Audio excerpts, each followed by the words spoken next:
Welcome back to Stepping into Life.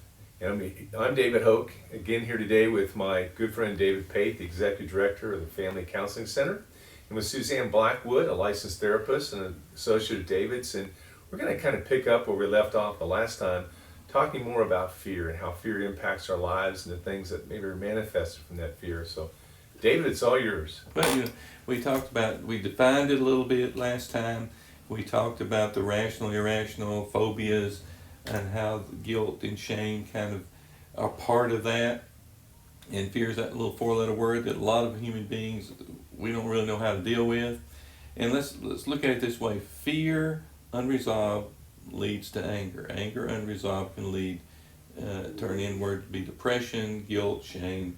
And Suzanne knows, because we deal with it every day, of how that just overwhelms a person's life and their abilities to cope with it in a positive or healthy way. So Suzanne, talk to us about how, in a sense, how people dealing with these emotions, maybe not in a very good way, and what it can lead to. Well, a lot of people have been isolated for a while with the quarantine, so they're cut off from friends and family somewhat, unless they are utilizing technology. So they are cut off from their support systems. And for people who have already dealt with depression and anxiety and loneliness, this can just worsen it for them. And they have a lot of time to think. They may start thinking about their lives, looking over their lives. There may be irrational thoughts about being like a failure, where am I in life? Why haven't I accomplished more? And then it just snowballs from there. And so when they're dealing with depression and loneliness or anxiety, fear about what's going on all around them, a lot of them turn to alcohol and drugs to cope, substances to help them cope. It helps them forget their problems. And Numbs the pain. Yeah, numbs the pain. But ironically, it doesn't really help the depression. It often inhibits judgment, and they act out more in anger. They aren't able to use a filter when they speak, and the depression gets worse. It affects their emotions. And for those who struggle with addiction, a lot of them are just falling deeper into their addictions. But what I would recommend is staying connected. If you have a support system, connect with that, or maybe start building one if you don't have one. And it's been really great how Celebrate Recovery, AA, and NA, how they have responded. Some of them, it varies according to groups, so check with your group. If you are involved in any of those, find out how they're meeting. Some are doing it by Zoom. Just call. If you have a sponsor, call your sponsor. And just stay in touch. Talk to friends, talk to family. Don't isolate yourself, because we need each other. That's right. Absolutely good advice. That is it's critical to being in touch with people you know, but also being in touch with yourself, knowing when things they don't feel right. It feels you feel out of sorts, and that's a term I learned. Very well put. Back down south in Alabama. I'm just out of sorts Good today. way to describe it. Right now. That's what and so it's kind of like an alarm inside. Hey, something's just not right here. And we're seeing in our offices a lot of people dealing more and more with spouses and grown children using more substances. Alcohol is, I think the last estimate I heard is up over 500%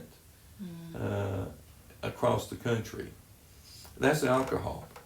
I think pot has went up as well, and we're seeing needle drugs and methamphetamines as well as opioids are continually to skyrocket, and especially when people are quote unquote out of sorts, looking for a respite, just to numb it so I don't have to feel it.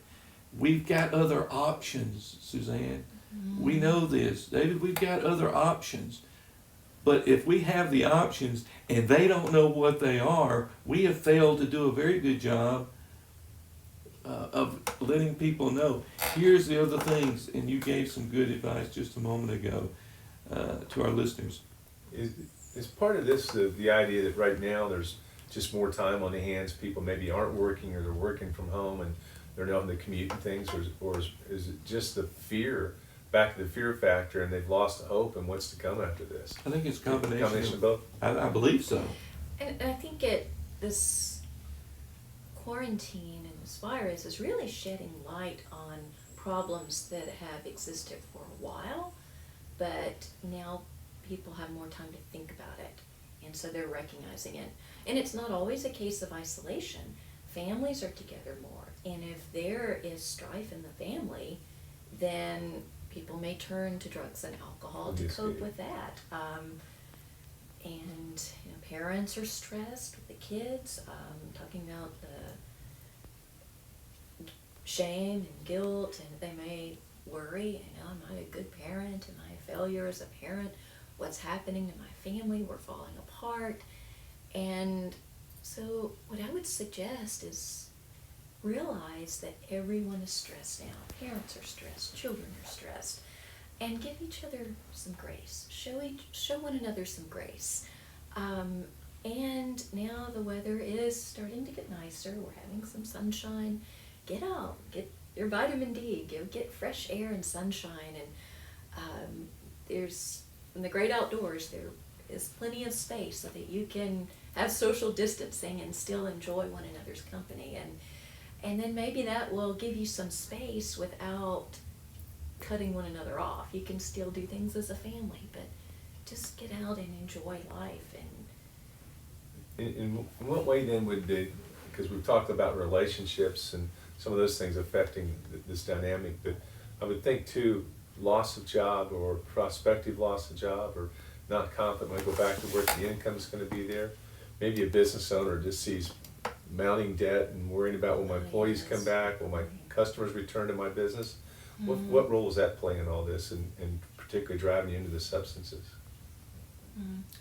Makes a big impact on the person doing the worrying, the employer.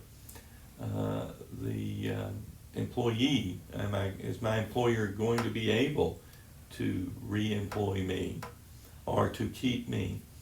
And it can build up with that anxiety to the point that you isolate yourself from those you love. And to Suzanne's point, staying connected, being able to talk, to just vent or express the feelings and the emotions and not letting them build up.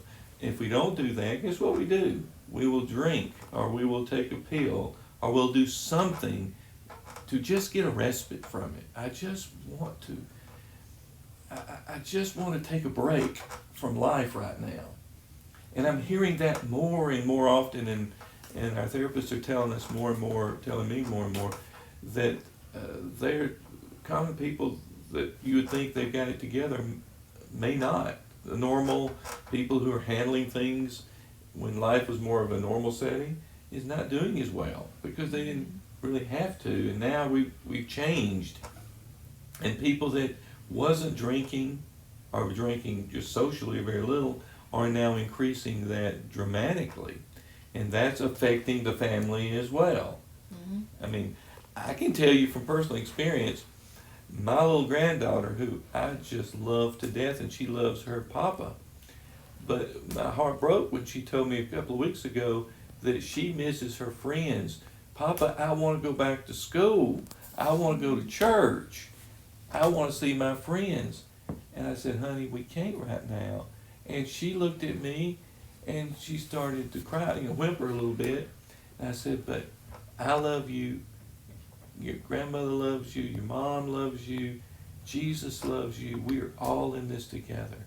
And I believe those who have a strong faith base in our system is really a step ahead in some ways, because we have that inner peace through our faith. And I don't want to leave faith out. That's a great pillar to hold us up.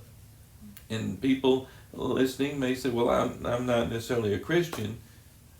Well, that's something I think if we'll check out just to see what it can be for you, how Christ can be for you. Or we look at other things like alcohol, how can that help me? Or pills, how can that help me? Or friends, how can I help? It's just another tool in your tool belt to help. And a faith value system I have found has been very helpful in my road to recovery from sadness and grief and shame and pain.